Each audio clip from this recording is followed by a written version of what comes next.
রাহমাতুল্লাহ আলাইহি তিনি একদিন বাপ মায়ের কাছে কান্না করছেন, আমার পায়ের জুতা নেই, জুতা কিনতে হবে, টাকা দাও, পয়সা দাও। এমনি করে করে জোরপূর্বক টাকা পয়সা চাইলেন পায়ের জুতা কেনার জন্য। শেষ পর্যন্ত বাপ মা বাধ্য হয়ে জুতা কিনে দিতে হবে, ছেলে যাচ্ছে, বাধ্য হলেন টাকা দিতে। টাকা নিলেন শেখ সাদী রাহমাতুল্লাহ আলাইহি, টাকা নিয়ে রাস্তায় বাহির হলেন জুতা কেনার জন্য।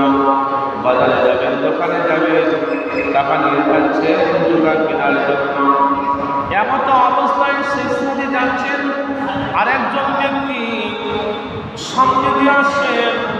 যিনি আসছেন তিনার একটা পা নাই, একটা পা নাই, একটা পা আছে, একটা পা।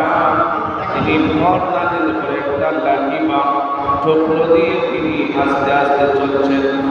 শেখ সাদী রাহমাতুল্লাহ আলাইহি তিনি সেই লোকটাকে দেখলেন, দেখার পরে আল্লাহর শুকরিয়া করলেন, আই মাওলাই কারীম, আই মাওলাই কারীম, আমি আমার বাপ মায়ের সঙ্গে অন্যায় করেছি। আল্লাহ গো, আমার আব্বা গরিব মানুষ, এদের উপরে টাকা দিত, জোরপূর্বক টাকা নিয়ে এসেছি আমি জুতা কিনবো বলে। আল্লাহ আমার পায়ের জুতা নেই বলে আমি নিজেকে মান সম্মানে করছিলাম জুতা কিনতে হবে বলে জোরপূর্বক টাকা এনেছি মা বাবার কাছ থেকে। আল্লাহ আমার তো জুতা নেই, তারপরে আমার দুটো পা আছে।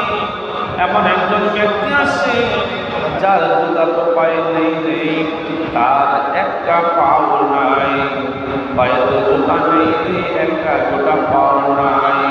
আল্লাহ তুমি ওই ব্যক্তিকে আমাকে অনেকে ভালো করে পাঠিয়েছ। আল্লাহ তোমার